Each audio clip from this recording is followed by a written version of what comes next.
Bienvenidos nuevamente a Mendoza, Tierra de Letras.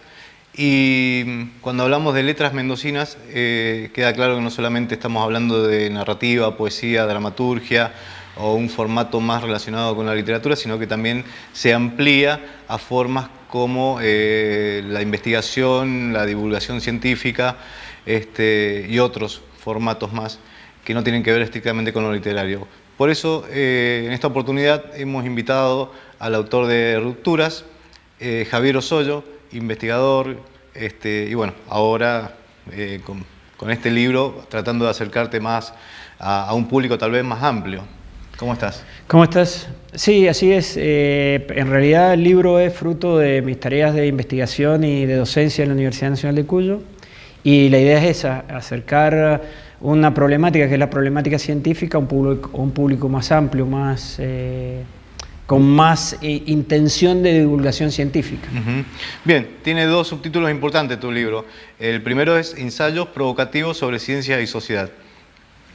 Redondeanos esa idea. Bueno, yo lo que trato de demostrar, sobre todo en una parte histórica, tomando casos emblemáticos de la historia científica, a Pitágoras, a Galileo, a Marx, a Freud, cómo la sociedad da un contexto, da un determinante para que ciertos productos científicos surjan, ciertas ideas científicas surjan.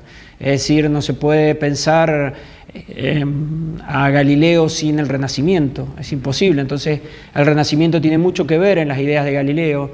Es imposible pensar a Marx sin la Revolución Francesa y el surgimiento del proletariado, o a Freud sin el victorianismo y la aparición de la sexualidad como forma discursiva.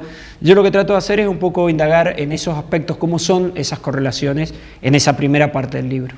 Por ahí a lo mejor es un poco arriesgado hacerte esta pregunta en este momento cuando somos contemporáneos de esta situación, ¿no? Pero en esta crisis de Occidente, ¿hacia dónde crees que se puede llegar a orientar la ciencia?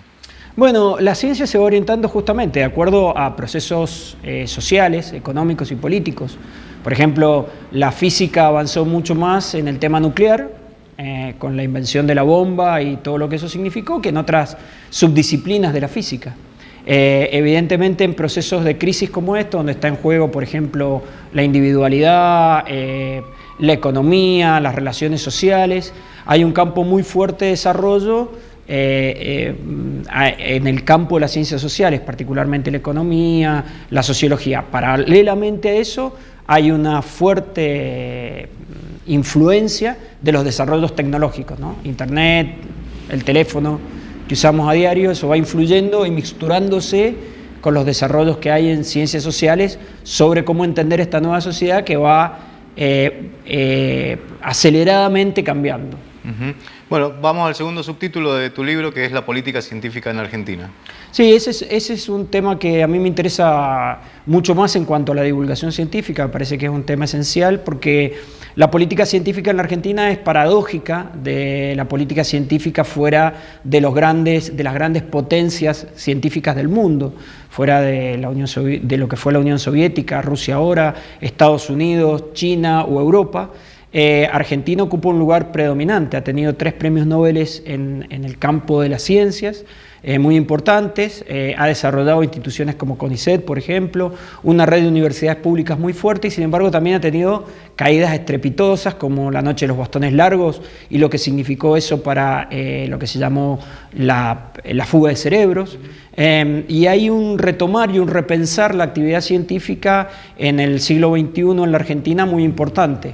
Tecnópolis, los programas sobre matemáticas, programas de divulgación científica, el tema de volver a satélites y ese tipo de cosas, han hecho repensar la ciencia, pero también cómo encaramos la dirección que tiene que tener la ciencia para que sirva a la Argentina. Y eso es la política científica, y hay un ministerio de ciencia que de alguna manera tiene como métier la política científica, y a mí me interesa mucho discutir la política científica. Bien, en una época como la nuestra, de la pantalla y lo efímero, ¿qué hay que hacer para llegar a la gente con la divulgación científica? Bueno, yo creo que el libro sigue siendo la principal herramienta. Yo revalorizo mucho el libro como como herramienta de conocimiento, como la gran herramienta de conocimiento. Pero se han adosado al libro otras formas, formas más interactivas, formas más divertidas, formas de llegar a los más niños, a los más pequeños, formas que tienen que ver con el uso de la tecnología, ¿no? De hecho, hoy te permite bajar un libro de divulgación científica de cualquier parte del mundo casi instantáneamente. Antes era muy difícil conseguirlo. Bueno, creo que hay formas nuevas que se van adosando. Sin embargo, creo modestamente que el libro sigue llevando el mayor peso de la divulgación científica y por eso la apuesta al libro.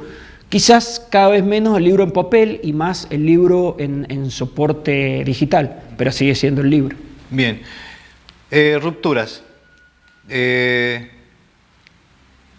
necesidades tiene el potencial público lector? ¿Puede empezar de cero? ¿O tiene que tener alguna base de conocimiento científico para llegar? No, puede empezar de cero, pero yo diría que hay una parte más dura del libro y una parte más blanda. La parte más dura es la que se refiere a cómo se ha estructurado, cómo se ha pensado, cómo ha pensado la humanidad la relación entre ciencia y sociedad. Esa es la parte más dura, quizás más relegada a un público especialista. Y una parte más blanda, todo entre comillas, porque no hay duro ni blando, pero más blanda, que es más, yo diría más entretenida para el lector que no está en estos temas, que es el tema de la historia de la política científica en la Argentina.